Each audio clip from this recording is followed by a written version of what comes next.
أعوذ بالله من الشيطان الرجيم بسم الله الرحمن الرحيم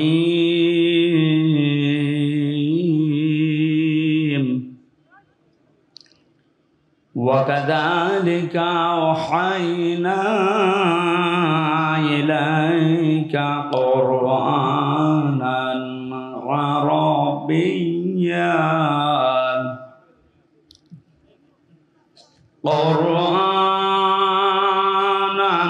عربيا لتنذر أم القرى ومن حولها وتنذر يوم الجمع لا ريب فيه فريق في الجنة وفريق في السعير। আজকের তেলাওয়াত কিন্তু আয়াত সূরা শূরা। শূরা শব্দের শাব্দিক অর্থ হচ্ছে সংসদ। শূরা মানে কি? এটা তো আমি বানালাম নাকি? এই শব্দ শুনলে অনেকের আবার অ্যালার্জি হয়, তো যাদের অ্যালার্জি হয়তো তার এখন নেই। কথা বলে না কেন?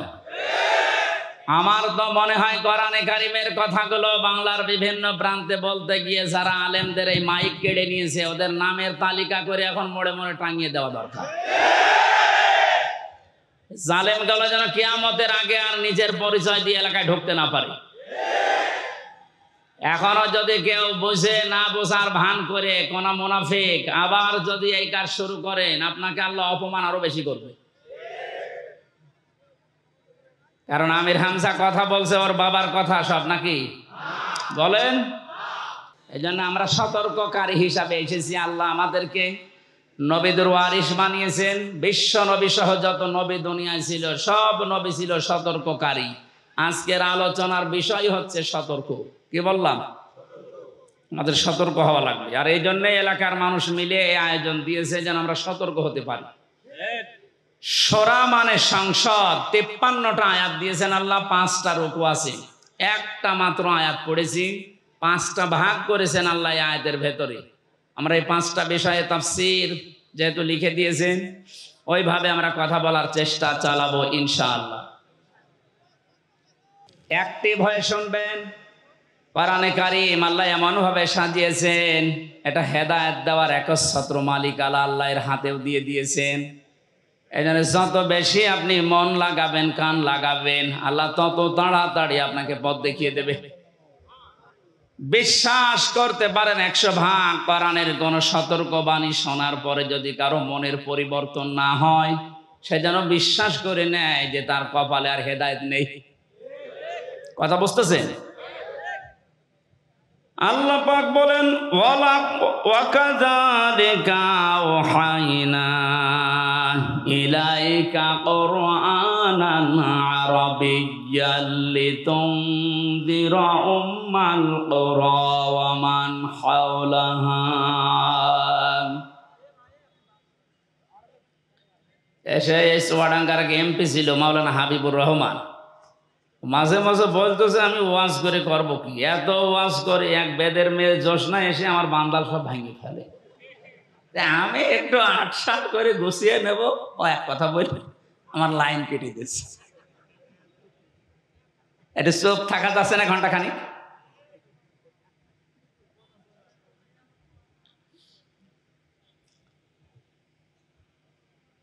চারটা বড় বড় নিয়ামত আল্লাহর কাছে আমরা কথা বলছিলাম। উনি নিজে পছন্দ করেন কিন্তু তার এই বান্দা বান্দিরা এটা পছন্দ করে না। 1 নম্বরে কন্যা সন্তান। সুতরাং মেয়েদেরকে যে জজুর ভয় দেখানো হচ্ছে, বিশ্বনবী ওই ভয়টা 1500 বছর আগেই কাটিয়ে গিয়েছেন। কথা বলেন না কেন? আপনারা সব করতে পারবেন, শুধু পর্দা এইটা মেনটেন করে আপনি সব করতে পারবেন, কোনো নিষেধ নেই আপনার। সুতরাং ডান বলেন, বাম বলেন, নাস্তিক বলেন আর যাই বলেন, যারা উল্টা পাল্টা ভয় দেখাচ্ছে এগুলো তাদের নিজেদের স্বার্থে। আল্লাহ আমাদেরকে বোঝার তৌফিক দিন, বলেন আমিন। 2 নম্বরে মেহমান যে ধরনের হোক, নবীজি বলেন কেউ যদি আল্লাহ এবং কিয়ামতে জবাব দিতে হবে এই বিশ্বাস করে, সে যেন অবশ্যই মেহমানের সম্মান করে। কারণ মেহমান যখন আপনার বাড়িতে আসবে সে তার নিজের খাবার নিয়ে আসবে, আপনি শুধু আপ্যায়ন করার কারণে পুরাটা সাদগা দেওয়ার সওয়াব পাবেন। 3 নম্বরে বৃষ্টি, এটা মাঝে মাঝে আমাদের উপরে হচ্ছে, এটা আল্লাহর রহমত। 4 নম্বরে রোগ ব্যাধি। 4 নম্বর কি? রোগ ব্যাধি আল্লাহ এই কারণে দেন, বান্দার চলতে ফিরতে উঠতে বসতে যে সমস্ত অপরাধগুলো হয়, আল্লাহর কাছে যাওয়ার আগ পর্যন্ত যেন আপনি একেবারেই পূত পবিত্র হয়ে যেতে পারেন। এই জন্য রোগ শোক দিয়ে আল্লাহ মাঝে মাঝে আপনাকে পূত পবিত্র করে নিয়ে যেতে চান। এই জন্য রোগ শোক হলে আপনি ভেঙে পড়বেন না, আল্লাহর ওপরে রাগ বাড়াবেন না, এটা আপনার গুনাহ মাপের কারণ। নবীজি বলেন যদি পায়ে কাঁটাও ফোটে, জ্বর হয়, তাও মনে করবো আমার একটা গুনাহ মাফ হয়ে গেল। বলেন সুবহানাল্লাহ। ওয়ামা সাবাকুম মিন মুসিবাতিন ফাবিমা কাসাবাত আইদিয়াহুম ওয়া ইয়াফু আন কাসীর। সূরা শূরার ভেতরে আছে, আল্লাহ জানিয়েছেন যে সমস্ত বিপদ আপদগুলো তোমাদের উপর আমি মাঝে মাঝে পাঠাই, একটাও ইচ্ছা করে পাঠাতে চাই না। তোমরা যে অপরাধগুলো করো এই অপরাধের শাস্তির কারণে কিছু কিছু মাঝে পাঠায়। সব অপরাধের শাস্তি যদি দুনিয়ায় দিয়ে দিতাম শ্বাস করার সময় পেতে না। এই জন্য রোগ শোক হলে ভেঙে পড়বেন না। কিছু মানুষের অভিযোগ হয়ে যায় আল্লাহর উপরে, আল্লাহ তুমি আমার এই শুধু দেখো, পাশের বাড়িতে কেউ দেখে না। আরে ভাই, আপনার রোগ দিয়েছে যে কোনো একটা অপরাধ মুক্ত করার জন্যে, যে কোনো একটা গুনাহ মাফ করার জন্যে, নয়তো কঠিন ময়দানে গিয়ে আপনি ধরা খান, এটা আল্লাহ চাই না। এই জন্য এই রোগটা দিয়েছে।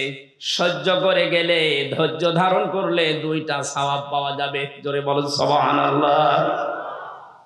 আমরা যে আয়াত পড়েছি ভাই, ব্যাখ্যায় যাচ্ছি সরাসরি। ওয়াকাযালিকা আওহাইনা ইলাইকা, এইভাবে করে আমি আপনার প্রতি ওহী নাযিল করেছি। এইভাবে, কোন ভাবে? তাফসীরে ফি জিলালিল কোরআনে লিখেছেন, মুফাসসির বলেন এইভাবে মানে এর আগে আল্লাহ বহু নবীকে আল্লাহ ওহী দিয়েছিলেন ঠিক এইভাবে। আমরা জানি 104খানা কিতাব আল্লাহ দুনিয়ায় দিয়েছেন, তার ভেতরে বড় বড় 4টা, 100টা সহিফা। নবীদের ওপর আল্লাহ কম বেশি যেগুলো দিয়েছিলেন, এই 104খানা কিতাব, 3খানা কিতাবে আল্লাহ যা দিয়েছেন সবগুলো সামারাইজ করে আমার আল্লাহ কোরআনে কারিমে ঢুকিয়ে দিয়েছেন। তাহলে ওহীর এই ধারাবাহিকতা, নবীদেরকে আমার আল্লাহ পাঠিয়েছেন। নবী হওয়ার জন্য যতগুলো যোগ্যতা লাগে তার ভেতরে 1 নম্বরে নবীরা ওহী পাবে। দুনিয়ার অন্য কেউ ওহী পাবে না, শুধু নবীরা ওহী পাবে। কারা? বলেন বলেন। এখান থেকে কয়েকটা শিক্ষা আছে, আমি সামনে আসছি। আল্লাহ পাক নবীদেরকে ওহী দিয়েছিলেন পূর্ণাঙ্গ শরীয়ত নাযিল করার জন্য। সর্বপ্রথম যে নবীকে ওহী দিয়েছিলেন হযরতে নূহ আলাইহিস সালাম, একেবারে সর্বশেষ কমপ্লিট করার জন্য কোনোদিন আর কিছু লাগবে না। যাকে তিনি ওহী দিয়েছেন তার নাম মুহাম্মাদুর রাসূলুল্লাহ। আল্লাহ পাক তাকে ওহী দিয়ে সর্বশেষ জানিয়ে দিয়েছেন, আলিয়াউমা আকমালতু লাকুম দীনাকুম, হে নবী আজকের এই দিনই আমার যে জীবন ব্যবস্থা, দিন ইসলাম, এটা আমি পরিপূর্ণ করে দিলাম আপনাদের জন্যে। আমার যত নিয়ামত ছিল সব আপনাদের জন্য আমি পরিপূর্ণ করে দিলাম। এবং শুধু ইসলামকে পরিপূর্ণ করে শেষ করে দিলাম না, ওয়ারাদিতু লাকুমুল ইসলামা দীনা, ইসলাম জীবন ব্যবস্থা এটা আমি আল্লাহ নিজে আপনাকে দিয়ে রাজি হয়ে গেলাম। জোরে বলুন সুবহানাল্লাহ। এখানে যারা আছি আমরা অধিকাংশ যেহেতু মুসলিম, সুসংবাদ গ্রহণ করেন। আল্লাহ শুধু ইসলাম দিয়ে শেষ করে দেয়নি। আল্লাহ বলেন আমি ইসলামের উপরে শুধুমাত্র কেবলমাত্র একমাত্র রাজি আছি। তাহলে এই আয়াত দ্বারা বোঝা যায় দুনিয়ায় প্রায় 4,500 ধর্ম, এখন কোন ধর্মের মানুষের উপরে আল্লাহ রাজি নেই।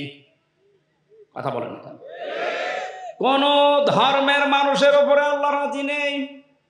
এমনকি তাদের ধর্মীয় অনুষ্ঠানের দ্বারা যদি আল্লাহকে খুশি করতে কেউ চায়, ওমাইয়াবতাগি গায়রাল ইসলামি দীনান ফালাই ইউকবালা মিন। সূরা আলে ইমরানের 85 নম্বর আয়াতের প্রথম অংশে আছে, ইসলাম বাদ দিয়ে দুনিয়ার যে কোনো নিয়ম দিয়ে যদি কেউ আল্লাহকে রাজি করতে চায়, ওর জীবনের কোনো ইবাদত বন্দেগী আল্লাহর কাছে কবুল হচ্ছে না, হবে না।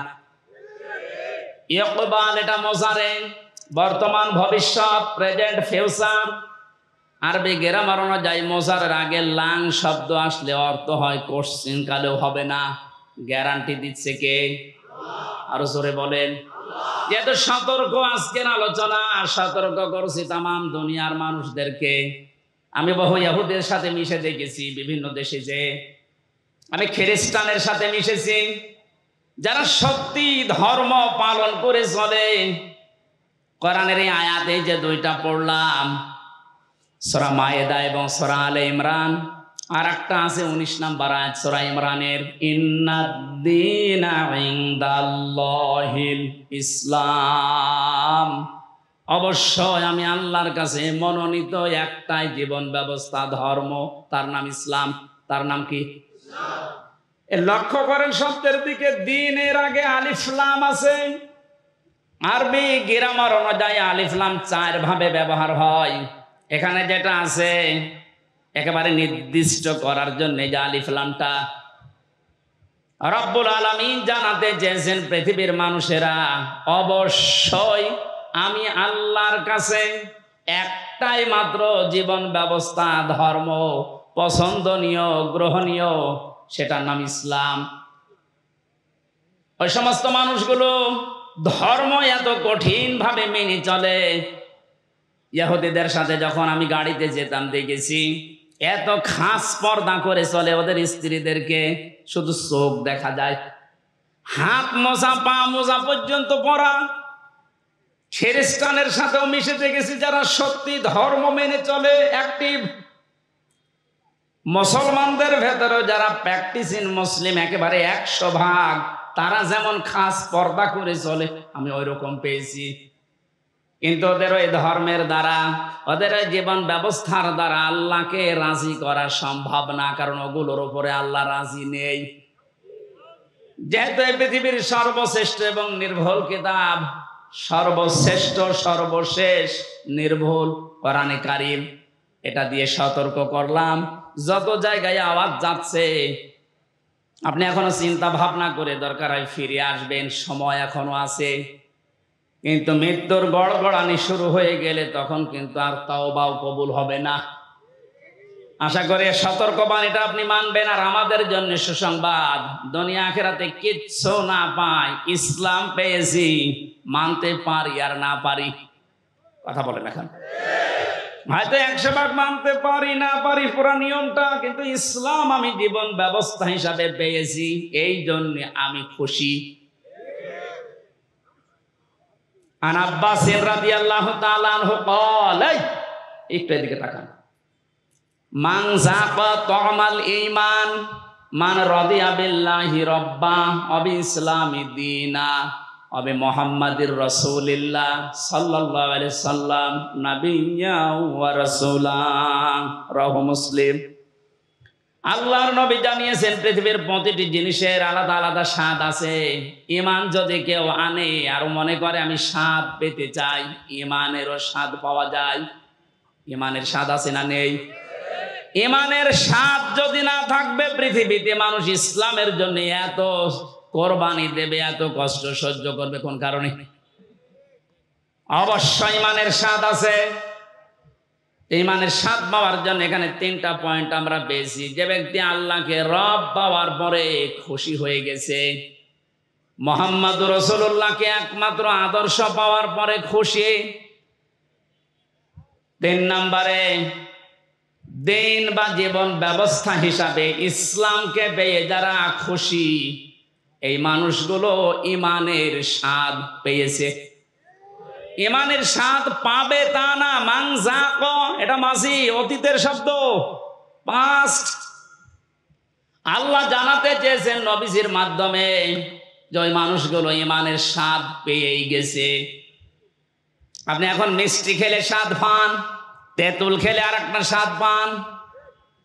পৃথিবীতে সর্বশ্রেষ্ঠ দামি জিনিস আমাদের কাছে ঈমান, এর স্বাদ পাওয়া যাবে না। এর স্বাদ যদি সত্যি সত্যি কেউ পেতে চায়, ইসলাম বাদ দিয়ে পৃথিবীর কোন ধর্ম সঠিক এ কথা বলাও তার জন্য জায়েজ নেই। যদি আজ অনেকে উদারতার পরিচয় দিতে গিয়ে বলছে না পৃথিবীর সব ধর্ম সঠিক, ইসলাম একটু বেশি সঠিক, এ কথা বললে আপনার ঈমান নষ্ট হয়ে যাবে। কারণ দিনের আগে আল্লাহ আলিফ লাম খেলা করার জন্য দেয়নি। আমার কথা বুঝতেছেন? আমি সেই দিন মান্দা কোন জায়গায় এসে বলেছিলাম যে ওযু করলে মানুষের ওযু ভেঙে যায় 7টা কারণে, নামাজে দাঁড়ালে নামাজও ভেঙে যায় 19টা কারণে, হজ করতে গিয়েছে যারা হজও ভেঙে যায়, রোজা রেখেছে যারা রোজাও ভেঙে যায় 2টা কারণে। এরকম প্রত্যেকটি ইবাদতের নষ্ট হওয়ার পেছনে কিছু না কিছু কারণ আছে। কথা বলে না কেন? সবচাইতে দামি যেটা তার নাম ঈমান। এটা না হলে আপনি জান্নাতের দরজার কাছেও যেতে পারবেন না। এই ঈমানও মানুষের ভেঙে যায়, নষ্ট হয়ে যায়। 10টা কারণ পেয়েছে কোরআন হাদিসে, 10টা কারণে মানুষের ঈমান ভেঙে যায়, নষ্ট হয়ে যায়। তার ভেতরে 9 নাম্বার কারণ এইটা যে মানুষ পৃথিবীর সব ধর্মকে সঠিক মনে করে, তার ঈমান নষ্ট হয়ে যায়। সোশ্যাল সমাজের ভেতরে উদারতার পরিচয় দিতে গিয়ে আজ অনেককে এরকম উল্টা পাল্টা বোঝাচ্ছে খ্রিস্টান আর ইহুদিদেরকে খুশি করার জন্য। আমি কথা বোঝাতে পেরেছি? এই জন্য আমাদের আফসোস, দুঃখ কোনো কিছুই নেই, কিচ্ছু না পাই। জীবন ব্যবস্থা হিসাবে আমরা পেয়েছি ইসলাম। কি পেয়েছি? আরো জোরে বলেন। নবীজিকে আল্লাহ জানিয়েছেন যে এইভাবে যত নবীকে আমি আল্লাহ ওহী দিয়েছিলাম নবী হওয়ার যোগ্যতা অর্জন করার জন্য, তার ধারাবাহিকতায় আপনাকে আমি দিলাম ওহী। কে দিয়েছি আপনার ওহী? কুরআনান আরাবিয়্যা। আপনাকে আমি দিয়েছি আরবি ভাষায় কোরআন। কোরআন কোন ভাষায়? সবাই বলেন। এখানে আমার একটা সতর্কের বিষয় আছে। আমার আগে যিনি আলোচনা করছিলেন কি জানো নাম? নুরুল আমিন। ওনাকে সহ বহু আলেমের মুখে এখন আমি কোরআনে কারিম এখনো পর্যন্ত অশুদ্ধ শুনতে পাচ্ছি। এটা আফসোসের বিষয়। উনি অবশ্যই টাইটেল পাস বা কামিল পাস করেছেন, এত মাওলানা আগে লেখা আছে কোন কারণে?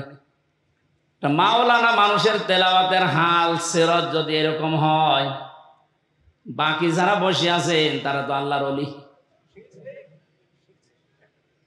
না। আমি কোনো অপমান করা, ছোট করার জন্য বলছেন, আমি শুনছিলাম বসে বসে, সেই জন্য তেলাওয়াত হবে না এভাবে। সর্বোচ্চ 8-10টা কায়দা লাগে গ্রামারের।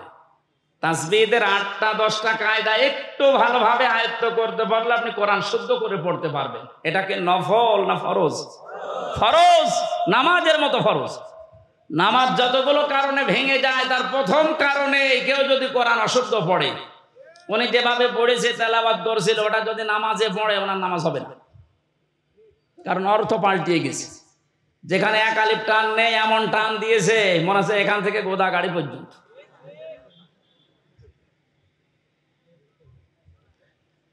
এজন্য আশা করছি কোরআনে কারিম এলাকায় যারা পড়ায়, মাদ্রাসা এবং এতিমখানা মসজিদ যেখানে আছে এই সমস্ত জায়গাগুলো আরো ওপেন করেন। এখন যেহেতু জালেমের আর কোনো আনাগোনা নেই, হ্যাঁ এরপরও কিছু জালেম মুনাফিকের সুরত নিয়ে এখনো পর্যন্ত বিভিন্ন দৃষ্টিকে বাধা দিচ্ছে।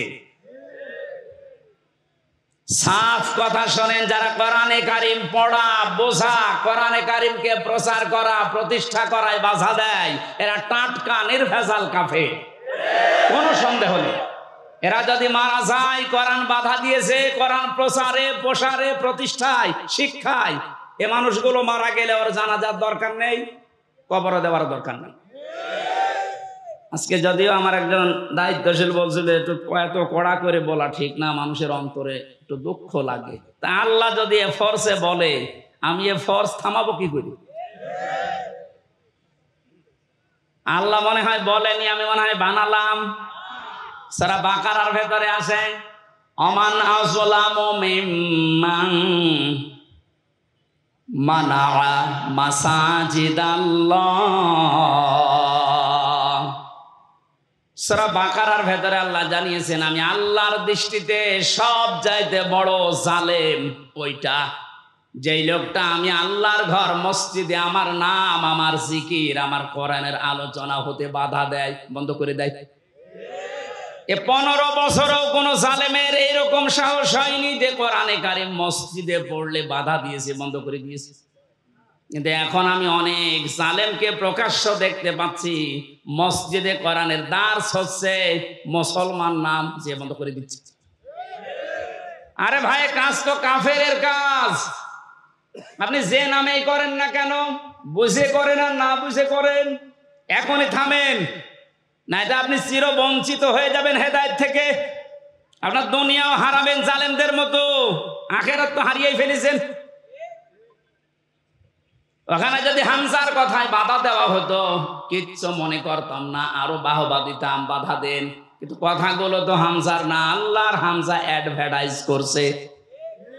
আমি আয়াতটা আপনাদেরকে লাইন পারা পৃষ্ঠা দিয়ে বলছি, আবার মন খারাপ করবে অনেকে যে না এটা মনে হয় বানিয়ে বলছে। অমান আযলামু মিম্মান যুক্কির মিম্মান মানাআ মাসাজিদাল্লাহি। একটা একটা করে অর্থ বলছি। ওয়া মানে এবং, মান মানে যে ব্যক্তি, আযলাম ইসমে তাফসীর, এটা সুপারলেটিভ ডিগ্রি, এর চাইতে বড় শব্দ আর ভয়ঙ্কর শব্দ কোরআনে নেই। আল্লাহ বলেন সব চাইতে বড় জালেম ওই লোকটা। ইংরেজিতে যেমন গুড, বেস্ট, বেটার বলে, এই যে এটা সেটা, এর চাইতে আর বড় কিছু হয় না আরবি ভাষায়। আল্লাহ এত বড় শব্দ ইউজ করার পরে বলেন, আমার দৃষ্টিতে বড় জালেম কে আপনি দেখতে চান? ওই লোকটা মিম্মান মানাআ, যেই লোকটা বাধা দেয়, নিষেধ করে, প্রতিবন্ধকতা সৃষ্টি করে, মাসাজিদাল্লাহি, আল্লাহর মসজিদে। মসজিদ কার? বলেন বলেন। আল্লাহর মসজিদে বাধা দেয়, প্রতিবন্ধকতা সৃষ্টি করে। কি করতে? আইয়ুযকারা ফিহা ইসমুহু, সেখানে আল্লাহর নাম উচ্চারণ হবে, আল্লাহর জিকির হবে, আল্লাহর কোরআনের কথা হবে। এগুলো যারা বন্ধ করে দেয়, বাধা দেয়, ওয়াসআ ফি খারাবিহা, এবং এগুলোকে ধ্বংস করার জন্য চেষ্টা চালায়, যেন আল্লাহর কোরআনের কথা এখানে হতে না পারে, কোরআন প্রচার প্রসার প্রতিষ্ঠার কথা, এজন্য বাধা দেয়।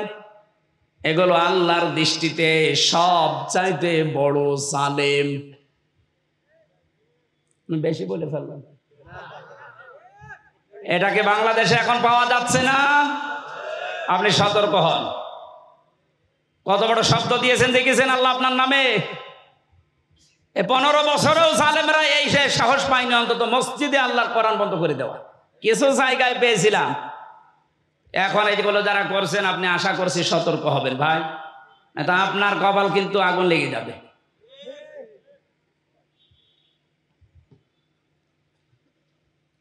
এই আয়াতের ভেতরে পেয়েছিলাম কুরআনান আরবিয়্যা, কোরআনে কারিম আপনার পথে আমি দিয়েছি ইংরেজি ভাষায়। কি বলেন না কেন? কেন আরবি ভাষায় দিলাম? পৃথিবীর যত ভাষা আছে সবচাইতে সহজ ভাষা আল্লাহর কাছে আরবি ভাষা, কিন্তু আজ এটা অনেকের কাছে কঠিন করে রেখেছি আমরা। কত বড় বড় মানুষেরা ফতোয়া দিচ্ছে যে এটা আমাদের জন্য না, এটা আলেমদের জন্য। কে বলেছে আপনাকে? নামাজ পড়া যেরকম ফরজ, মাস্ট বি কোরআনে কারিম শিক্ষা করা ওইরকম ফরজ। দল মত নির্বিশেষে, বুঝে হোক না বুঝে হোক, অন্তত আপনি নবীর দল বাদ দিয়ে অন্য দলে আছেন, থাকেন, কিন্তু কোরআন পড়া শুরু করেন। জেলখানায় বহু মানুষকে আমি উল্টা পাল্টা দেখেছি, কোরআনে কারিম 1 বছর 1.5 বছর পড়ার পরে ওই মানুষগুলোরা এত পরিবর্তন হয়েছে। এই যে আমাদের কুষ্টিয়ার কৃতি সন্তান আবরারকে যারা হত্যা করেছিল, এর 13 জনের ফাঁসি হয়েছিল। এর ভেতরে 4 জনকে মাওলানা জসিমউদ্দিন রহমানী সাহেব নিজে বসে বসে হাফেজে কোরআন বানিয়ে দিয়েছে। এই যে পুরা কোরআন শরীফ যাদের মুখস্থ হয়ে গেছে, শুধু মুখস্থ না, এরা অনেক অর্থ পর্যন্ত এখন বুঝতেছে, কারণ আরবি গ্রামার ওর ভেতরে পড়ায় আলেমদের কাছে। ওরা সেই পর্যায়ে এখন আছে, এখন অনুশোচনা করে, অনুতপ্ত হয় যে আমরা জালেমদের কথা মতো ভুল করে ফেলেছি। সত্যিই যদি ওরা কোনোদিন আসতে পারে বাইরে, আপনি ওদেরকে কোড়াল মেরেও কোরআনের কাছ থেকেও সরাতে পারবেন না। এজন্য আহ্বান জানাচ্ছে, আপনি আরবি ভাষাটা শেখেন। ওয়ালাকাদ ইয়াসসারনাল কোরআনা লিযিকরি ফাহাল মিন মুদ্দাকির। 4বার আল্লাহ আয়াতটা কোরআনে 1 সূরার ভেতরে দিয়েছেন। আমি কোরআন সহজ করে দিয়েছি তোমাদের জন্য, এরপরও এখান থেকে শিক্ষা করা, উপদেশ নেওয়ার মতো কি কেউ পাবো না? কে বলছে? এই জন্য যেখানে আসেন আগে কোরআনের কাছে আসেন, এইটা শেখেন। আপনাকে আমি আমার বাবার দিকে ডাকছি না, ডাকছি আমার আল্লাহর কোরআন শিক্ষার জন্যে। এই দুনিয়াতে যেহেতু কোরআনে কারিম দিয়ে সতর্ক করার জন্য নবীদের প্রতি আল্লাহ ওহী করেছেন সতর্কবাণী হিসাবে। প্রথম সতর্কের ভেতরে পেয়েছি লিতুনদিরা উম্মাল কুরা ওয়া মান হাওলাহা। একটু খেয়াল করে শুনবেন। আল্লাহ পাক বলেন, এই আরবি ভাষায় কোরআনে কারিম আপনার প্রতি আমি ওহী করলাম কেন জানেন? আপনি এ দ্বারা এই যে উম্মুল কুরা, যেটা শহরের মা, তার মানে মক্কা শরীফ, এই মক্কার লোকদেরকে আপনি সতর্ক করবেন। এতটুকু যদি আল্লাহ পাক বলে শেষ করে দিতেন, এই আয়াতটা আমি পড়তাম না। পরের শব্দটাই সমস্যা হয়ে গেছে আমাদের জন্য। আল্লাহ পাক বলেন উম্মাল কুরা ওয়া মান হাওলাহা। শুধু মক্কা নগরী না, এর আশপাশে যত জায়গা আছে, তাফসিরে মুফাসসিরিন কেরাম লিখেছেন আশপাশ মানে তামাম দুনিয়া। তার মানে কোরআনের সতর্কবাণী চলবে শুধু মক্কা আর মদিনায়। বলেন বলেন, আমান হাওলাহা, সারা দুনিয়ায়, সারা দুনিয়ার জন্য এই কোরআন। যেহেতু এখানে নাজিল হয়নি, তারপরও হাওলাহার ভেতরে বাংলাদেশও আছে। এই জন্য আপনাকে আমি কোরআন দিয়ে আজকে সতর্ক করব কয়েকটা, যেগুলো আমরা পাবো সামনে। কোরআনে কারিম দিয়ে সতর্ক করার পরেও যদি কোনো মানুষের, ওই যে আগে বললাম যে পরিবর্তন আসছে না, আপনি মেনে নিতে পারেন, বিশ্বাস করতে পারেন যে আপনাকে আল্লাহ জাহান্নামেই দেবে। কারণ এর চাইতে অথেন্টিক সতর্ককারী কিতাব দুনিয়াতে আল্লাহ আর দেয়নি, কিয়ামত পর্যন্ত দেওয়ার সম্ভাবনাও। আরো জোরে বলেন। কোরআনে কারিমে আল্লাহ জানিয়েছেন ইত্তাবিউ মা উনজিলা ইলাইকুম মির রাব্বিকুম ওয়া লা তাত্তাবিউ মিন দুনিহি আউলিয়া ক্বালিলাম মা তাযাক্কারুন। হে নবী,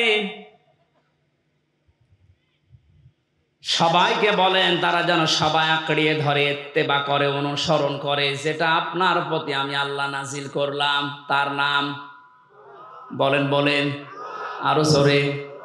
তাহলে এখানে আর কোনো মতভেদ আছে যে কোরআন আঁকড়িয়ে ধরার ব্যাপারে কোনো ফতোয়া আছে? কোনো মতভেদ, মত পার্থক্য অন্য বিষয়ে থাকতে পারে, কোরআনের ব্যাপারে আমাদের সব এক হওয়া লাগবে। এ নির্দেশ আল্লাহর। আল্লাহর পরবর্তীতে বলেন ওয়ালা তাত্তাবিউ, অনুসরণ করবা না, মিন দুনিহি আউলিয়া, কোন ওলির। শাব্দিক অর্থ শোনার পরে মনে হচ্ছে আল্লাহ তার ওলিদের বিরুদ্ধে। না মানে আপনি বলেন শাব্দিক অর্থ যেটা করলাম আল্লাহ ওলিদের বিরুদ্ধে মনে হচ্ছে। ওয়ালা তাত্তাবিউ, কে অনুসরণ করবা না, মিন দুনিহি আউলিয়া, ওলির বহু বচন আউলিয়া, কোন ওলির অনুসরণ দরকার নেই। শাব্দিক অর্থ শোনার পরে কিন্তু মনে হচ্ছে যে আল্লাহ মনে হয় তার ওলিদের বিরুদ্ধে। তাফসিরে আমি যতগুলো মিলিয়েছি আয়াতের সাথে, সব মুফাসসির এভাবেই লিখেছেন।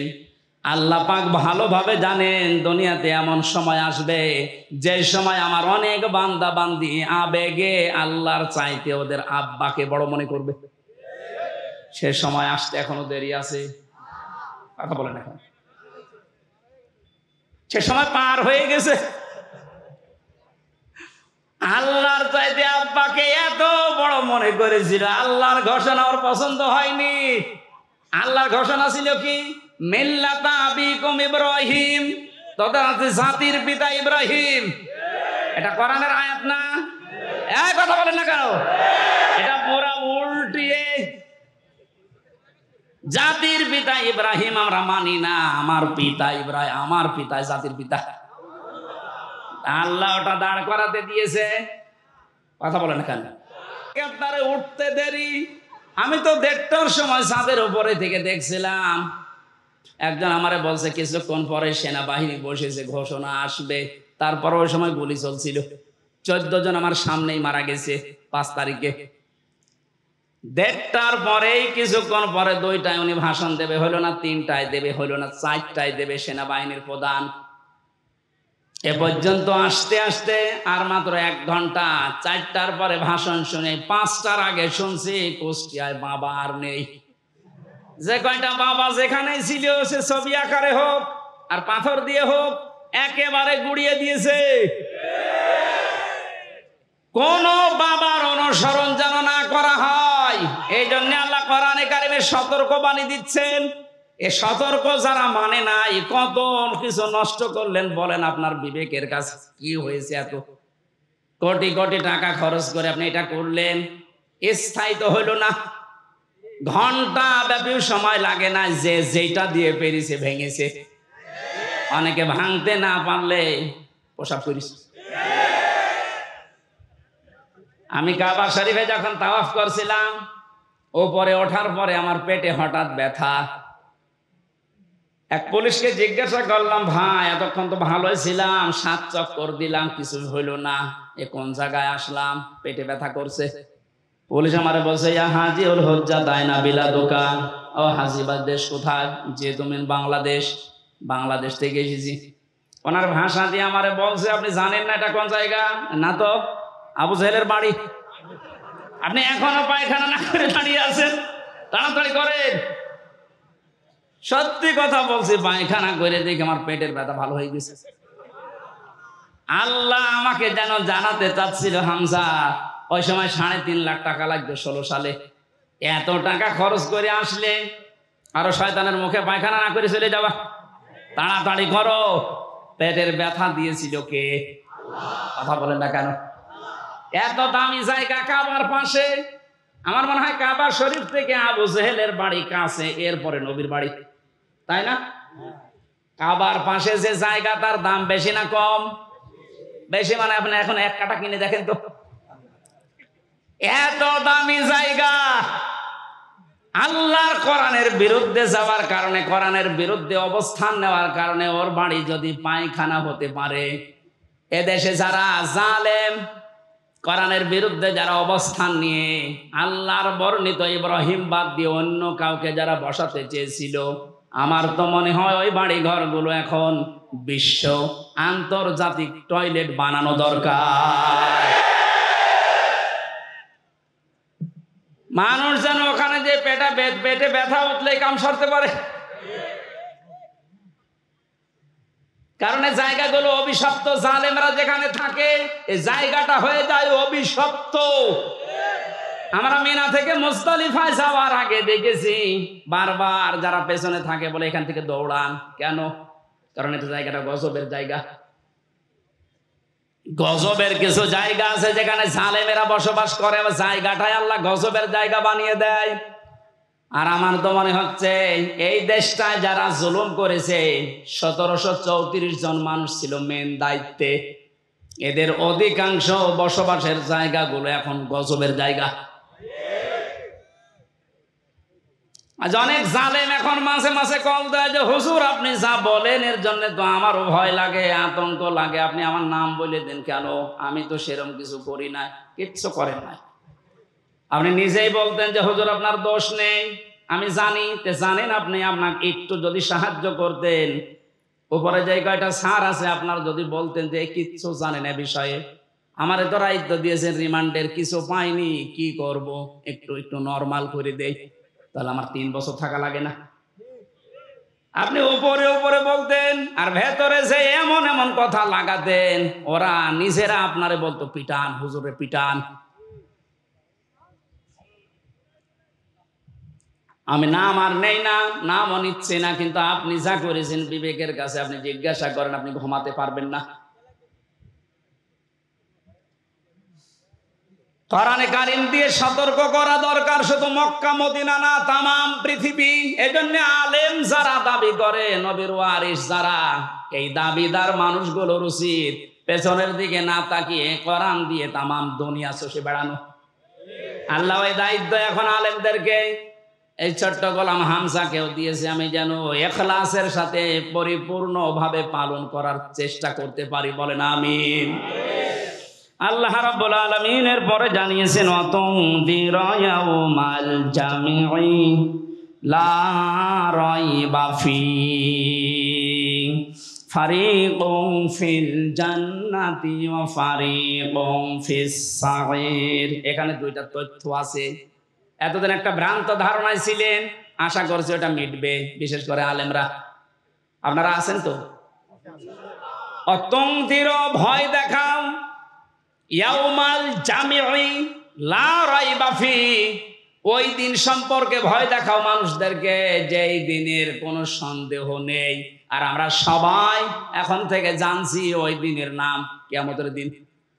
কোন দিন? এমন একটা ভয়াবহ আল্লাহ পাক তৈরি করেছেন কিয়ামতের এই দিনটাকে। রব্বুল আলামিন বলেন ওয়ালা ইয়াসালু হামিমুন হামিমা, সেই দিন বন্ধু বন্ধুর সামনে প্রশ্ন করবে। ইউবাসসারুনাহুম, তাদেরকে যখন দৃষ্টিগোচর করা হবে এর সামনে ওকে, এই সামনাসামনি যখন মানুষ আসবে, লাউ ইয়াফতাদি মিন আযাবি ইয়াউমিযিন বিবানি, আল্লাহর কাছে নিজের সন্তান পর্যন্ত দিয়ে বলবে আল্লাহ এটা আমি দিয়ে দিলাম, আমারে মুক্তি দাও। এইটা মুক্তিপণ। এটা কি? জেলখানায় থাকাকালীন এই সাবজেক্টটা আমাকে পড়িয়েছিল এটিএম আজহার সাহেব, উনি এখনো ভেতরে আছে। আমার একবার ডাক দিয়ে বলছে, হামজা তুমি তো বিভিন্ন বই পড়ো, বাইরে তো যাবা চলে, এক কাজ করো, প্রোডাক্টিভ মুসলিম আমার কাছে আছে, এ জেলার আর সোফার হিন্দু, ও আসলে বই কেড়ে নিয়ে চলে যায়। তোমার দ্বারা যেহেতু প্রচার হবে জাতির ভেতরে, বইটা নিয়ে যাও, এই যে এই চ্যাপ্টার গুলো পড়ে মানুষকে শোনাবা। তার ভেতরে মুক্তিপণ এটা ছিল। ওটা যখন পড়ছিলাম আমার মনে হচ্ছে কিয়ামত আমার সামনে আল্লাহ তুলে ধরেছে।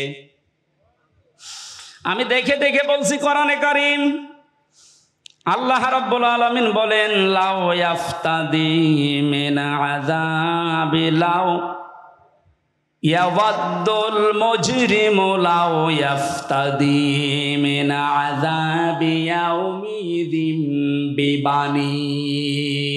এই যে কিয়ামতের সতর্কবাণী আল্লাহ শোনাতে বললেন কেন? কারণ এই ময়দানে মুক্তিপণ হিসাবে মানুষ তার সন্তানকে দিতে চাইবে। আয়াতটা পড়ার পরে আমার ওই ছোট মেয়েটার কথা মনে হচ্ছিল, ওরা আমি 7-8 মাস রেখে এসেছিলাম, এখন বয়স প্রায় 4 বছর। মাঝে মাঝে ওর কথা মনে হতো। আমি যেহেতু যোগাযোগ বিচ্ছিন্ন ছিলাম, ভেতরে কোনো যোগাযোগ ছিল না। ফাঁসির কন্ডেম সেলের ভেতরে 24 ঘন্টা তালা লাগানো, এদিকে 2.5 হাত, এদিকে 3.5 হাত, 24 ঘন্টা মনে হতো জিন্দা কবরে বসে আছি। যখন এই বইটা পেয়ে আয়াতটা মিলাচ্ছিলাম, আল্লাহ কিয়ামতে কি এমন তৈরি করবা যে আমার ওই ফারিহাকেও তোমারে আমার দিয়ে দেওয়া লাগবে, যে আল্লাহ মুক্তিপণ দিলাম। না, এটা আমার বিশ্বাস হচ্ছে না। কি এমন সালসালা অবস্থা পয়দা হবে, আপনি নিজের সাথে এবার মিলান তো, যে আমার মতো হামজা, আমার সবচাইতে প্রিয় যেটা আল্লাহ রসুলের পরে আমার মা বাবার চাইতেও আমার কাছে প্রিয় এই ফারিহা, ওরে পর্যন্ত বলা লাগবে আল্লাহ একেও দিয়ে দিলাম, তুমি আমারে বাঁচাও। আল্লাহ এতটুকু শেষ করেননি। আপনি কথা শুনতে যেমন সহজ মনে হচ্ছে, বাস্তবে কি প্র্যাকটিক্যাল লাইফে এত সহজ হবে এটা? সব চাইতে আমি বললাম আল্লাহ রসুলের পরে আমি পৃথিবীতে সব চাইতে বেশি ভালোবাসি আমার ছোট মেয়েটাকে। বড়টার প্রতি অত মহব্বত এখন আর নেই, ছোটটার প্রতি যত বেশি। অথচ আল্লাহ বলেন বিবানি, তোর এই ফারিহাকেও বলবি যে আল্লাহ দিয়ে দিলাম, তুমি আমারে বাঁচাও। এর যা করবা করো। বাস্তবে আপনি দেখেননি এই বন্যায় কত মানুষ ভেসে যাচ্ছে, অথচ নিজের 2 মাস 5 মাস 1 বছরের বাচ্চাকে বুকের উপরে নিয়ে নিজে ভাসতে ভাসতে মরে গেছে। বাচ্চা বেশি আছে, এই কথা বলছেন কেন? এত বড় কঠিন বন্যায় নিজের জীবন দিয়ে দিল, তাও বাচ্চাকে বাঁচিয়ে রেখেছে তক্তা হয়ে। আর আল্লাহ বলেন না, এমন অবস্থা করব তোর ওই ফারিহাকে বলবে আল্লাহ তুমি তাড়াতাড়ি এরে নাও, আমারে বাঁচাও। অসাহিবাতিহি ওয়া আখি, সাহেব শব্দের 2টা অর্থ হয়, 1 নম্বরে স্ত্রী, 2 নম্বরে বন্ধু বান্ধব। ওয়া আখিহি, এবং তার ভাই। এই ভাই মানে শুধু আপন ভাই না, এ ভাই মানে দলীয় ভাই আছে। দলীয় ভাই দেশে নেই? এক কথা বলেন না কেন? বড় ভাই আছে, মেজ ভাই আছে, ছোট ভাই আছে। ঘর বানাতে যাবেন, একদল এসে বলবে বড় ভাই পাঠিয়েছে। না, রাজশাহী নওগাঁ এসব নেই? আমার কোস্টিয়াম এটা ছিল, আমি যখন বাড়ি আরম্ভ করছিলাম ওই 19 সালে, একদল এসে বলছে বড় ভাই পাঠিয়েছে, মিষ্টি খেতে দেন, দিলাম। কিছুদিন পরে এসে বলছে ছোট ভাই পাঠিয়েছে, মিষ্টি খেতে দেন। ভাই কত তোমাদের? আল্লাহ বলেন কিয়ামতের ওই কঠিন দিনে যেটা সম্পর্কে সতর্ক করতে বলছি নবী, ওই দিন সে তার এই ভাইকে পর্যন্ত যত রকমের ভাই বলবে আল্লাহ দিয়ে দিলাম, এদেরকে নেন, আমারে বাঁচান। অফাসিলাতিহিল্লাতি তুবি, তার নিজের জ্ঞাতি গোষ্ঠী, দলীয় লোক সব দিতে চাইবে। আজ বাংলাদেশের এই ছোট্ট বিপদে অনেকেই দেখেন মুখ খুলে সব দিতে রাজি হয়ে যাচ্ছে। কালকে একজনকে শুধু ডিম দেয়নি, শুধু ডিম দেখিয়েছে, তাইও বলছে আমার যা আছে সব নিয়ে যান, ডিম দেবেন না।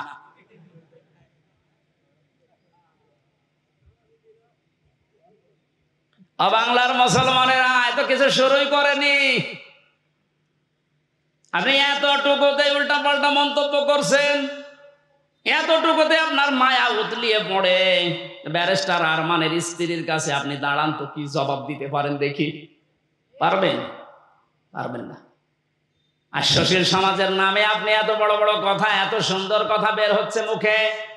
যেদিন আমার মাথায় দড়ি দিয়ে, পায়ে ডান্ডা বেড়ি লাগিয়ে, হাতের ভেতরে হ্যান্ডকাপ দিয়ে, কালো কাপড় দিয়ে চোখ বেঁধে টেনে নিয়ে যাচ্ছিল গরুর মতো, কোথায় ছিলেন আপনি সেদিন? ভণ্ডামি করা জায়গা পান না। অমানবতার প্রকাশ্য শত্রু যেই কয়েকজন এখন উল্টা পাল্টা কাজের কারণে জনগণের রোষানলে পড়ছে, আপনি কি মনে করছেন এগুলো আল্লাহর ওলি? এই ইনুর দ্বারা, এই মেননের দ্বারা, কালামানিকের দ্বারা, বিশেষ করে শিক্ষা ব্যবস্থা ধ্বংসের পেছনে এই দীপমণি এবং এই নভেলের দ্বারা যত ক্ষতি হয়েছে, এ জাতি কোনোদিনও ক্ষতি পোষাতে পারবে না। আপনি দেখেছিলেন কত নিচে নেমেছে শিক্ষা ব্যবস্থা, একেবারে নিচে নেমে গেছে এই মুসলমানের দেশ। 96% মুসলমান আমরা, অথচ ইসলাম ধর্ম পড়াচ্ছে দেখবেন একজন হিন্দু। কোথায় নেমেছেন আপনি? এরপর আপনার মায়া লাগে, টুকরা টুকরা করলেও গায়ের ঝাল মেটে না। কারণ আমারে শুধু ধ্বংস করেন, আমার পুরা প্রজন্ম ধ্বংস করে দিয়েছে। আল্লাহ দয়া করে হাত দিয়ে বাঁচিয়েছে, নয়তো আমরা ধ্বংস তো হয়ে গিয়েছিলাম। 96% মুসলমানের শেষে যদি একটা হিন্দু ইসলাম ধর্ম বই পড়ায়, তো কোথায় আছে আপনি শিক্ষা ব্যবস্থা বলেন?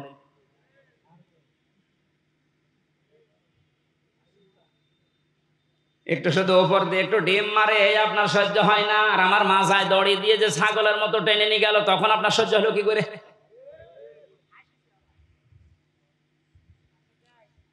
রব্বুল আলামিন বলেন এই যে যত জ্ঞাতি গোষ্ঠী ছিল, দলের লোক ছিল, এ সব কিছুকে বলবে আল্লাহ দিয়ে দিলাম, নেন, আমারে আপনি মুক্তি দেন। আল্লাহ বলেন এতটুকুই শেষ করেনি, ওমান ফিল আরদি জামিআ, ওর দুনিয়ায় যত সম্পদ ছিল সব দিতে চাইবে। সুম্মা ইউনজি, এরপরও বলবে আল্লাহ তুমি আমাকে বাঁচাও, বাঁচাও, বাঁচাও। এই আওয়াজটা হবে। তাফসিরে 3 বারে আওয়াজ দেওয়ার পরে আল্লাহ বলেন কাল্লা, কখনো না। ইন্নাহা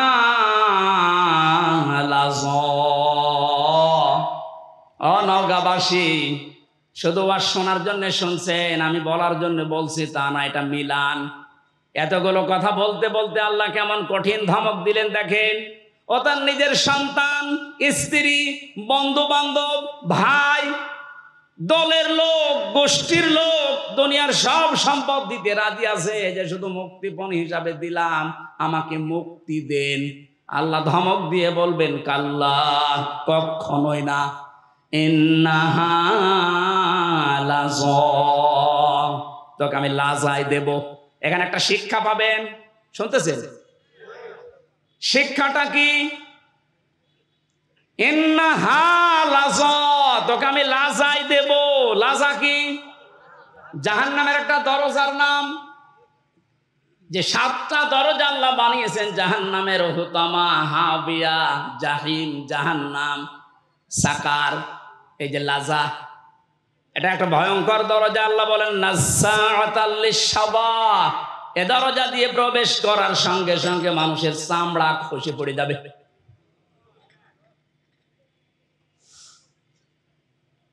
ওয়াজ বাড়ি নিয়ে যাওয়া না, এখানে পর্যন্ত রাখেন। বলেন তো এরকম কি ঘর দুনিয়ায় আছে যেখানে গেলে আগে চামড়া খসে যায়? আমি এখনো পাইনি।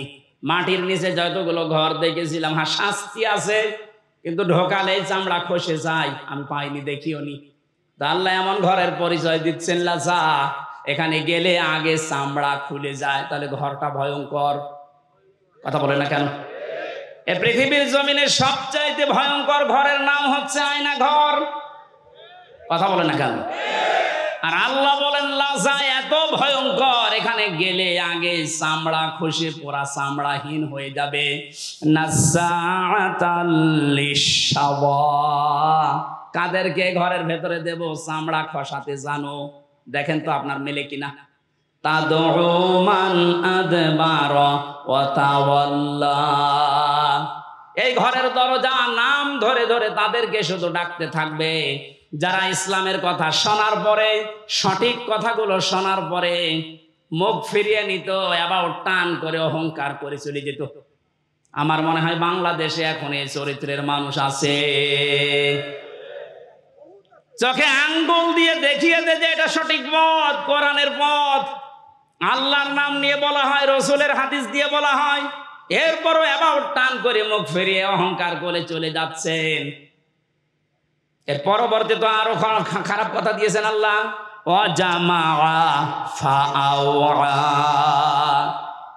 এই লাজা নামক জাহান্নাম তাদেরকে ডাকবে যে মানুষগুলো সম্পদ আদি শুধু জমা করেছিল, পঞ্জীবিত করেছিল, আর মনে করেছিল এটা আমার কাছে থাকবে। এই জালেমরা যেটা মনে করেছিল। আমার তো মনে হয় কোরআনের সূরা মারিজের এই আয়াতগুলো পড়লে জালেমদের সাথে খাপের খাপ, মুমতাজের বাপ মিলে যাচ্ছে না? আমার ভাইরা, আমরা কিয়ামতের এই দিনের কথা সতর্ক করছিলাম আল্লাহর কোরআন দিয়ে। এখন এই সতর্ক করতে গিয়ে যে মানুষগুলোর কলিজায় লেগেছে শত্রুতা করবে আমি জানি। কোরআনের কথা বলার কারণেই তো গতকাল একজনের উপরে হামলা হয়েছে রাজশাহীতে। সাপাহারি কোন অপরাধে আপনি তার জীবনটা এভাবে নষ্ট করে দিলেন? সতর্ক করছি এই কারণে, ওয়ামা সাবাকুম মিন মুসিবাতিন ফাবিইযনিল্লাহ। আমরা যারা কোরআন দিয়ে সতর্ক করি, কোরআনের পথে মানুষকে ডাকি, কসম আল্লাহর, এই সূরা তাগাবুনের 11 নম্বর আয়াত আমরা 100 ভাগ বিশ্বাস করি। কান খাড়া করে শোনেন, এই পৃথিবীর জালেম এবং মুনাফিকেরা আপনারা যতই ষড়যন্ত্র করেন, আমরা বিশ্বাস করে নিয়েছি যে মুসিবত, যে বিপদ আপদ, এগুলো সব আল্লাহ আগেই লিখে রেখেছেন। এই কারণে আসতেছে। যেহেতু দুনিয়া আমাদের শেষ না, আমাদের আর একটা টার্গেট আছে, আখিরাত। কি বললাম? ইয়াউমা ইয়াজমাউকুম লিয়াউমিল জামিই যালিকা ইয়াউমুত তাগাবুন। আল্লাহ পাক বলেন এরপরে যে জগৎ শুরু হবে কিয়ামতের, এই জগতে আসল হার জিত আরম্ভ হবে।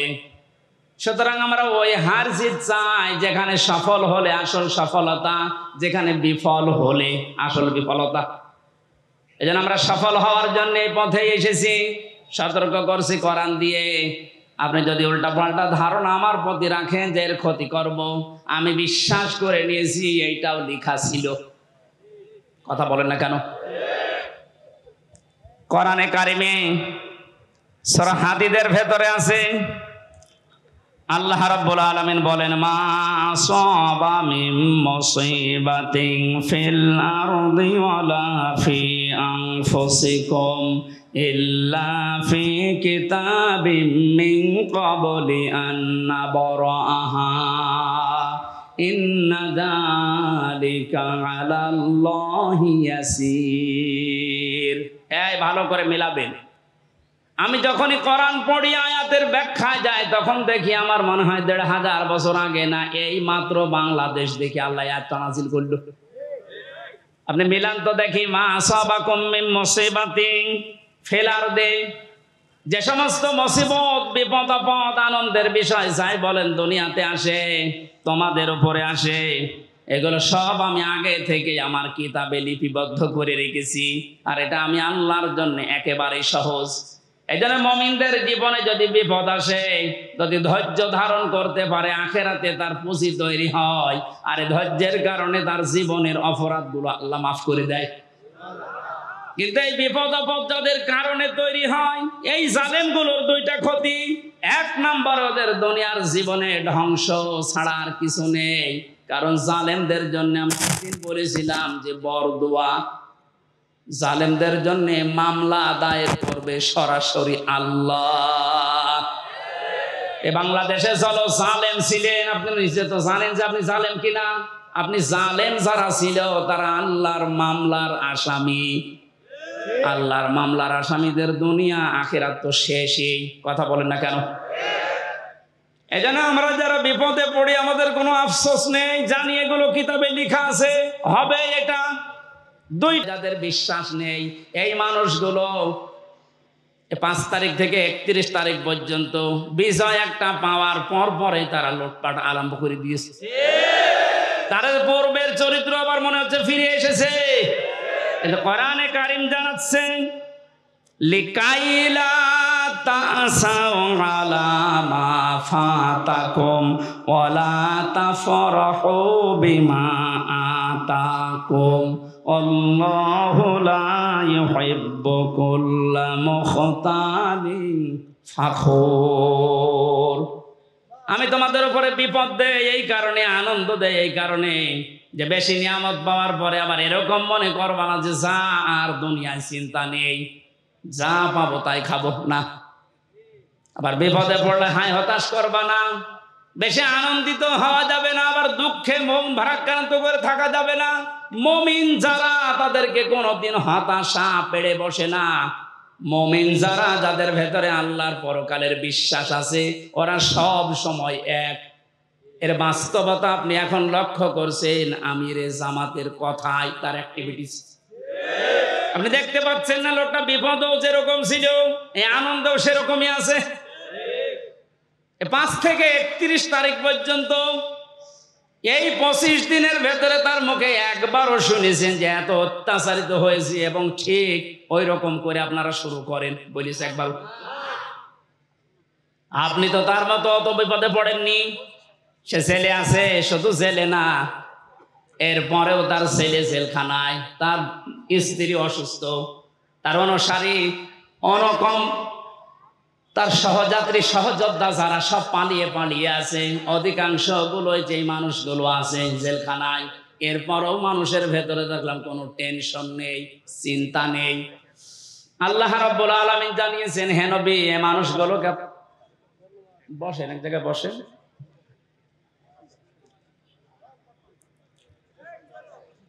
কোন নিয়ামত পাবার পরে যেন আমরা একেবারে আনন্দে আত্মহারা হয়ে কোন মানুষের উপরে জুলুম অত্যাচার নির্যাতন না করি, সে কথা আল্লাহ এই আয়াতের ভেতরে জানিয়েছেন। কারণ আল্লাহ পাক অহংকারী এবং ফখর করে যারা চলে, এই মানুষগুলোকে কোনোদিন ভালোবাসেন নাই, বাসবেনও না। বলেন নাউজুবিল্লাহ। আমি সেদিন মান্দায় বলেছিলাম, ওই ময়দানে ভালো করে শুনবেন, পৃথিবীর ময়দানে সবচাইতে আমার কাছে ভয়ঙ্কর আয়াত এই 6666টি আয়াতের ভেতর এইটা মনে হয় সূরা শূরার এই 42 নাম্বার আয়াতটা। আল্লাহ পাক বলেন, ইন্নামাস সাবিলু আলাল্লাযিনা ইয়াযলিমুনান নাস। অবশ্যই আমি আল্লাহ মামলা দায়ের করব, আমি নিজে অভিযোগ গঠন করব তাদের বিরুদ্ধে, দুনিয়ায় মানুষ হয়ে যারা মানুষের উপরে জুলুম করেছো। আয়াতটা পড়ার পরে আমি নিজের সাথে বাস্তবতার সাথে মিলিয়ে দেখি, এই বাংলায় হাজার হাজার লক্ষ মানুষ আল্লাহর মামলার আসামি।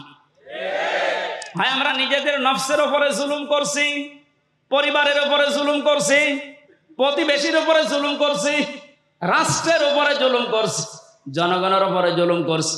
যে কোনো দিক থেকে আমি জালেমের কাতারে পড়ে যাচ্ছি। আর জালেম যে, তার বিরুদ্ধে মামলা দেবে ওসি সাহেব কে? আপনি বলেন তো, কত বড় শক্ত কথা এটা। আল্লাহর মামলার আসামি আপনি। পুলিশের কাছে বাধা দেন, পুলিশ বাদী কেস হবে। রাষ্ট্রের কাজে বাধা দেন, রাষ্ট্র বিরোধী মামলা হবে। আর যারা জালেম তারা আল্লাহ বিরোধী মামলার আসামি। একটা যেহেতু বিশ্বাস করি 100 ভাগের জন্য ভয়ে থাকি, না জানি আমি আবার নিজে আল্লাহর মামলার আসামি হয়ে যাচ্ছি না তো। কারণ নফসের উপরে তো জুলুম হয়ে যায় মাঝে মাঝে। এটা না হলে পরিবারের উপরে হয়, এটা না হলে রাষ্ট্রের উপরে হয়, জনগণের উপরে হয়। যে কোনো সাইডে আমি যেন কোনো জুলুমের সাথে সংমিশ্রণ করে না ফেলি, এটা আল্লাহর কাছে সবচাইতে বড় ঘৃণার বিষয়। দুনিয়ায় যত কিছু আল্লাহ ঘৃণা করেন তার ভেতরে 1 নম্বরে জুলুমটা। এত কঠিন ভয়ঙ্কর কথা আয়াতের ব্যাখ্যায় হাদিস এসেছে, আয-যুলমু যুলুমাতু ইয়াউমাল কিয়ামা। কিয়ামতে জুলুম এত অন্ধকার হয়ে মানুষকে ঘিরে রাখবে, নিজের চামড়া পর্যন্ত দেখতে পাবে না। আমার তো মনে হয় আমাদের অনেকের জীবনে এরকম অবস্থা আসতেছে। এখনই আমরা সতর্ক হব, জীবন চলে যাক, আমার দ্বারা কেউ যেন জুলুমের শিকার না হয়। আজ নিয়ামত পেয়ে অনেকে এখন 5 তারিখ থেকে 31 তারিখ পর্যন্ত জরিপ বের হচ্ছে, কত মানুষ লুটপাট আরম্ভ করেছে একেবারে নিজের বাবার সম্পত্তি মনে করে। জালেম যারা তারা অবৈধ ইনকাম করেছে, তার হিসাব তার দেওয়া লাগবে আল্লাহর কাছে। আপনি নিজে জুলুম করে তার সম্পদগুলো উল্টা পাল্টা তছনছ করে নিজেও আল্লাহর মামলার আসামি হয়ে যাচ্ছেন। আপনি থামেন। আপনাকে আমি থামার জন্য বলছি, নিজের জীবন আখেরাত, দুনিয়া আখেরাত ধ্বংস করে দেবেন না। রব্বুল আলামিন বলেন, 2 নাম্বার, আমি তাদের বিরুদ্ধে মামলা দায়ের করব, কেস করব, অভিযোগ গঠন করব। ওয়ায়াবগুনা ফিল আরদি বিগাইরিল হক। এই পৃথিবী শান্ত হয়ে যাওয়ার পরে যারা অশান্তি করার জন্য মাঝে মাঝে এই দুনিয়া বিশৃঙ্খল পরিবেশ তৈরি করার জন্য চেষ্টা চালায়। কথা বুঝতেছেন? দুনিয়া শান্ত হয়ে যাওয়ার পরে যেন অশান্ত করার জন্য চেষ্টা চালাবেন না। আলাহুম আযাবুন আলীম, তাদের জন্য যন্ত্রণাদায়ক শাস্তি আমি এই দুনিয়ায় আর মরণের পরে রেডি করে রাখলাম। তার মানে শাস্তি রেডি আছে। এই 2টা অপরাধে আমরা যেন না জড়িয়ে পড়ি। আল্লাহ বলেন আমিন।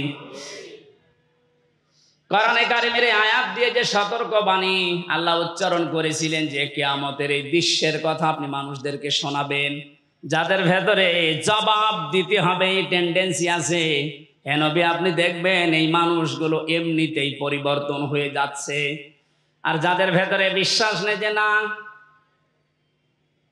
দুনিয়ার জীবনই শেষ জীবন, আমার আর দরবারে ইলাহিতে দাঁড়ানো লাগবে না, এই মানুষগুলোকে কোরআন দিয়ে সতর্ক করলেও কাজ হবে না। ফাযাক্কির বিল কুরআনি মান ইয়াখাফু ওয়াঈদ। So admonish and or by the Holy Quran him who frees my threat. আল্লাহ বলেন, নবী আপনি কোরআন দিয়ে তো এই মানুষগুলোকে সতর্ক করতে পারেন, তারা আপনার বাণী শোনার পরে সতর্ক হবে, ভীত সন্তুষ্ট হয়ে যাবে, যারা আল্লাহর ধমকের ভয় করে। কার ধমক? বলেন বলেন। পুলিশের ধমক খেলে আপনার জীবনে ভয়ে কাঁপাকাঁপি করেন। পুলিশকে যিনি বানিয়েছেন আমার আল্লাহ, উনি নিজে বলছেন আমি ধমক দেব। আল্লাহর ধমক যে কত কঠিন, কত ভয়ঙ্কর, সূরা ইয়াসিনের ভেতরে ব্যাখ্যায় আছে। আমরা আবার আল্লাহর ধমকের উপযুক্ত হয়ে যাচ্ছি না তো।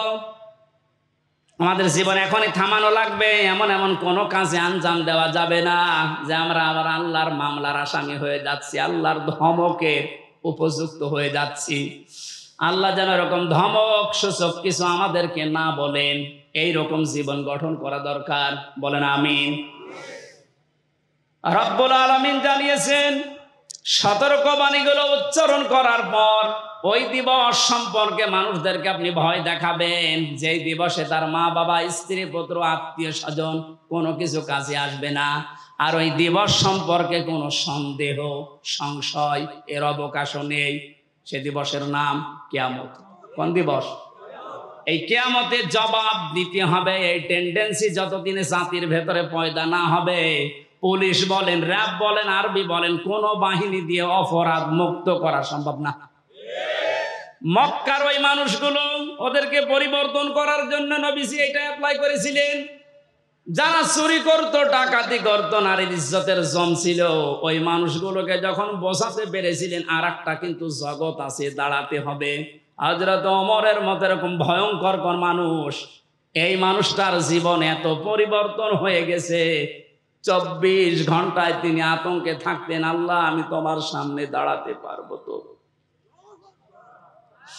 রাষ্ট্রের সর্বোচ্চ দায়িত্বে ছিলেন হযরত আবু বকর। আজ এই যে 1600 মানুষ, 28 জন মানুষ দায়িত্বে ছিল, আমি হাদিসটার সাথে মাঝে মাঝে মিলাতাম। আল্লাহ, ওনার সন্তান আব্দুল্লাহ একদিন পায়েস খেতে চেয়েছিল। স্ত্রী ডাক দিয়ে বলছেন, স্বামী আপনি তো দেশের দায়িত্বে আছেন, যে টাকা পয়সা নিয়ে আসেন এর দ্বারা আজকে পায়েস তৈরি করা সম্ভব না।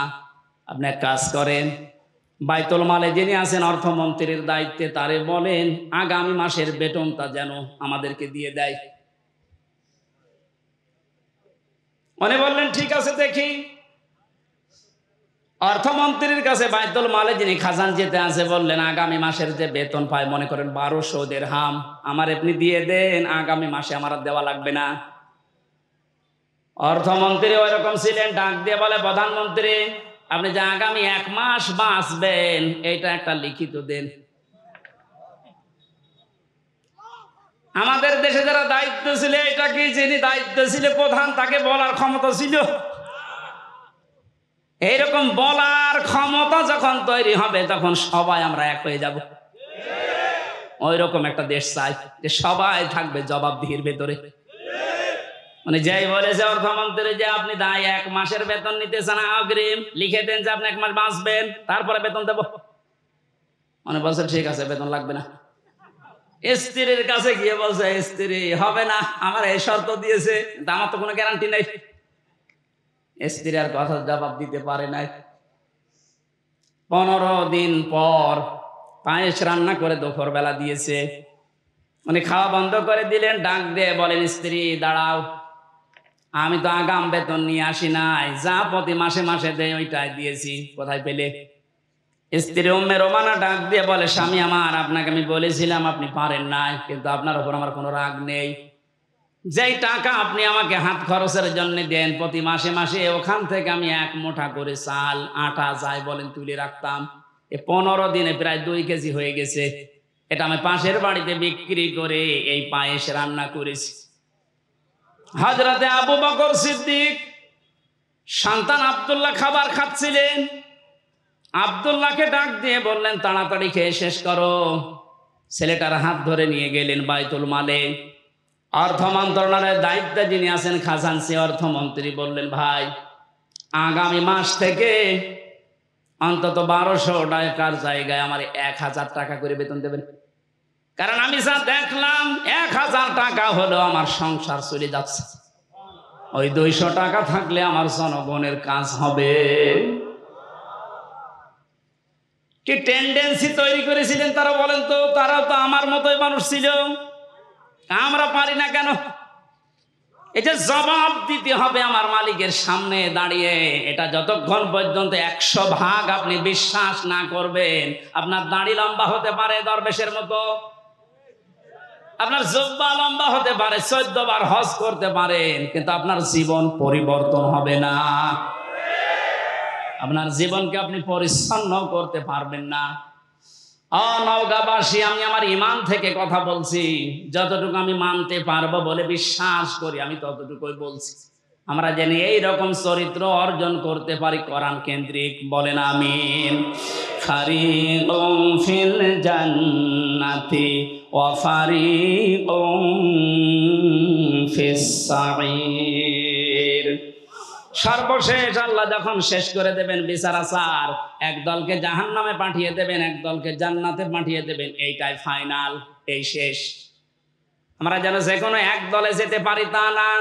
এই যে ফারিকুম ফিল জান্নাহ, আল্লাহর বানানো যে বাগান জান্নাত, এইটাই আমার জীবনের আসল টার্গেট বানানো দরকার।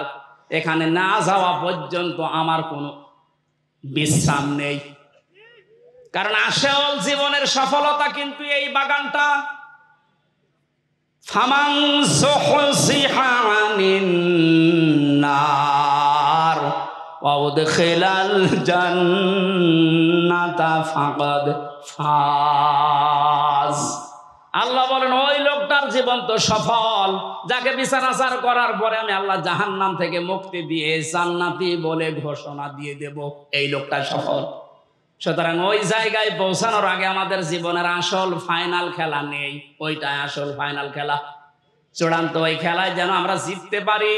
আমাল হায়াতুদ দুনিয়া ইল্লা মাতাউল গুরুর। পৃথিবীর মানুষ বারবার বলছি, শোনো, দুনিয়ার জীবনটা কিন্তু খেলাধুলা, রং তামাশা। আল্লাহ আমাদেরকে এটা বোঝার তৌফিক দিন, আমিন। বারাকাল্লাহু লানা ওয়া লাকুম ফিল কোরআনিল আযীম। আল্লাহুম্মা আমিন। লা ইলাহা ইল্লা আনতা সুবহানাকা ইন্নী কুনতু মিনাজ জালিমিন। লা ইলাহা ইল্লা আনতা সুবহানাকা ইন্নী কুনতু মিনাজ জালিমিন। ফাস্তাজাবনা লাহু ওয়া নাজ্জায়নাহু মিনাল গাম্মি ওয়া কাযালিকা নুনজিল মুমিনিন। রব্বানা যালামনা আনফুসানা ওয়া ইল্লাম তাগফির লানা ওয়া তারহামনা লানাকুনান্না মিনাল খাসিরিন। রব্বুল আলামিন, সারা জীবন অপরাধ করে জীবনটা নষ্ট করে ফেলেছি। হাত ওঠায় কথা বলবো ভয় করে, লজ্জা করে। পেছনের দিকে তাকালে জাহান্নামের আগুন ছাড়া কিচ্ছু দেখা যায় না। আল্লাহ, আমাদের অপরাধের দিকে তাকালে হয়তো তোমার মাফ করতে ইচ্ছে করবে না।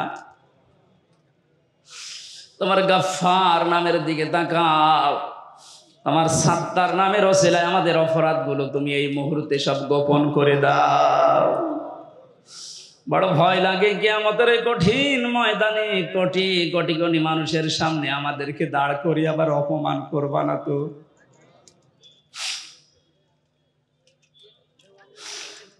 মাথা নিচু করেন, চক্ষু বন্ধ করেন। আদালতে দাঁড়িয়ে 25-30 জন মানুষের সামনে লজ্জাবোধ করতো নিজেকে। তারপর অপরাধ না করার কারণে, অপরাধ না করেও দুনিয়ার মানুষের আদালতে মাত্র 25-30-40 জন মানুষের সামনে নিজেকে বড় অসহায়, ঘৃণিত, লজ্জিত মনে হতো। কিয়ামত 100% আমরা বিশ্বাস করি দাঁড়াতে হবে তোমার সামনে, কোটি কোটি মানুষের সামনে। আমাদের অপরাধের ফেরেশতি তুলে ধরে দেন, অপমান করো না। আমার সাত্তার নামের খাতিরে আল্লাহ সবার অপরাধগুলো তুমি গোপন করে দাও। এ মাহফিলের আয়োজন করতে গিয়ে যারা শ্রম দিয়েছে, এদের শ্রমগুলো কোরআনের ইজ্জতে মঞ্জুর করো। আল্লাহ তাআলা মা বোনদেরকে মঞ্জুর করো, তাদের রোগ শোক থেকে বাঁচাও। আল্লাহ তাআলা কিছু দুষ্ট মানুষের জন্য আজ প্রশাসনের, বিশেষ করে পুলিশ ভাইদের উপরে অনেক মানুষের রাগ এখনো যায়নি। যে দুষ্ট মানুষগুলোর কারণে এই মানুষগুলোর উপরে এখনো মানুষের ধারণা খারাপ হয়ে আছে। আল্লাহ দুষ্ট মানুষদেরকে তুমি শাস্তিতে নিয়ে যাও। বাংলার প্রশাসন যারা, আল্লাহ স্বাভাবিক অবস্থায় আবার ফিরিয়ে দাও। নিজেদের মা বাবা, আত্মীয় স্বজন, স্ত্রী পুত্র ছেড়ে দিয়ে যারা বাংলার বিভিন্ন প্রান্তে দেশ এবং দেশের দায়িত্ব পালন করে, এদের পুরা দায়িত্বটা তুমি ইবাদত হিসাবে কবুল করে নাও।